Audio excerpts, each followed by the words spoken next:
Welcome back to Education Matters. Did you correctly answer D, 23%? That's right, the percentage of black students in the South that attend schools with at least 50% white students fell from 43% to 23% between 1988 and 2011. And recent studies show some school systems in the South, and actually Representative Beasley mentioned that earlier, are more segregated by race and class than they were in the 1960s. Now we're going to continue our discussion about breaking up school districts, and joining us we have an attorney, Mark Dorosin. Mark is the co-director of the Julius L. Chambers Center for Civil Rights. And as I mentioned in the intro, you've got, I think, some unique experience in this topic with a case that you're working on. And I do want to talk about that, about Halifax County. But let's just sort of talk about this sort of the overall look. You've been watching what the discussion in the General Assembly's been. I mean, sort of, the segregation angle is sort of one of the big topics we've talked about here on the show. I mean, what are your thoughts about these kinds of moves? I think the segregation piece is the most critical in what we're seeing in these school district secession movements, which are happening across the country. There are 71 secessions across the country that have been attempted. 47 have been completed.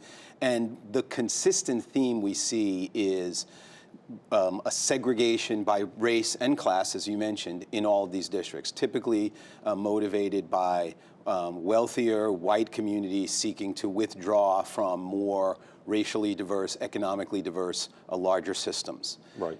And it's interesting because in North Carolina, one of the successes of integration was recognized by the fact that we had these county-wide districts. That is, in North Carolina, because we had county-wide districts, it became less likely that white flight could be utilized to avoid integration. So one of the, Charlotte Mecklenburg, which you mentioned, is pointed as one of the great examples.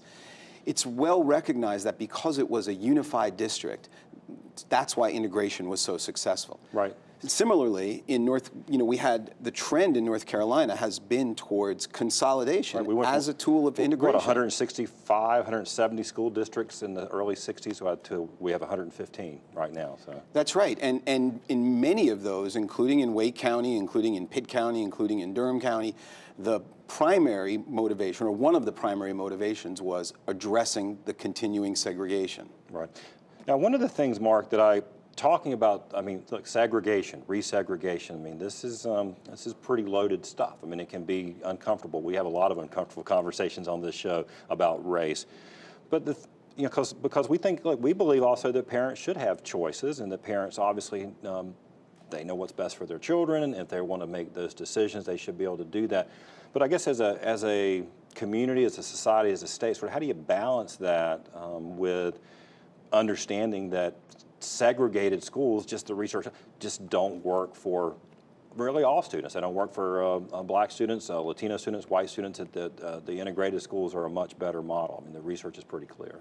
That's absolutely right. And I think one of the problems is we've gotten into a point where inclusion and diversity has been pitted against accountability and outcomes as if they are mutually exclusive, when in fact what all the research shows is that students learn better in diverse settings. All students learn better, and that students and their families are resources to each other. So while we emphasize, and as the role parents play, and we want parents to do what's in the best interest of their children, we reward that, that can't be at the expense of the collective good, of which education is probably the primary one in our community. Right. And so what we're doing with these school district secessions is we're allowing wealthier communities to pull their resources, to pull public resources away from the collective, and to further cement the advantages that those communities already have. Right, and that's what you and I talked before we started taping, this being the 50th anniversary of Dr. King's assassination. Was watching a program just last night when they was talking about his work in Chicago near the latter part of his life around housing laws. And so what we see is we're still living in, and I want to talk briefly about Halifax County. A lot of our neighborhoods are still vestiges of those old red lines, the old sort of unfair housing. And so you don't have to really be for segregated schools, but if you have neighborhood schools, just because of the historical patterns, they're going to be segregated. That's right. I mean, we have a burden to achieve diversity in schools because we still live in segregated communities. I mean, the problem with neighborhood schools, as an idea is that we live in segregated neighborhoods. Right. And so unless we're going to replicate those segregated patterns in our schools, we've got to take affirmative steps to achieve that kind of diversity and to bring our students together. And that's what, unfortunately, school districts have moved away from. Right. Last, just for to wrap it up, tell me a little bit about your case. You're going to be you're the lead attorney for a case in Halifax County representing African American families. Tell me a little bit about that and what are any parallels you see here? Yes, it's particularly interesting with this case coming at the same time the legislature is talking about potentially breaking up school districts. Halifax County is a rural county in northeastern North Carolina, one of the poorest counties in the state.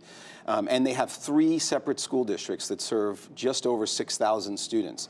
2 of those districts are overwhelmingly African American, hyper-segregated. One of the districts is overwhelmingly white. And so you've got this racial division there, and you've also got socioeconomic stratification. And all 3 of the districts are underperforming, are low performing. And so we've been working in Halifax for several years with parents, with community activists, with the local NAACP chapter about the fact that students in all 3 districts are not getting the constitutionally required sound basic education. And that's the heart of your challenge, right? It's not really, here's the remedy, but we're saying they're not meeting the demands and are meeting the needs of the children, right? That's right. The case is a Leandro case, saying that the county commissioners, by continuing to prop up this tripartite system, are inefficiently allocating the limited resources they have, and as a result, students are not getting a sound basic education. So we're going to be watching that case because I think, it does, I think, it's going to be important for Leandra, but for also this. I guess sort of the last word for you is sort of, how do you think this plays into what's going on in Wake and Mecklenburg County? Is it the same thing? Is it different? I mean, sort of where would you see this going? I believe it's the same thing. I think what you're seeing is pressure from predominantly white, wealthier suburban families and political leaders to withdraw from the public space. And ironically, to withdraw from the public space, but to take the public funds with them to prop up that what will be that exclusive system.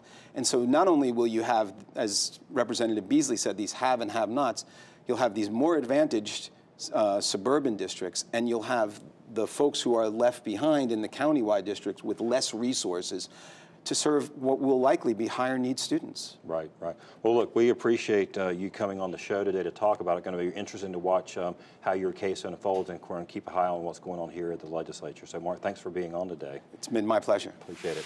All right, after the break, this week's Leadership Spotlight.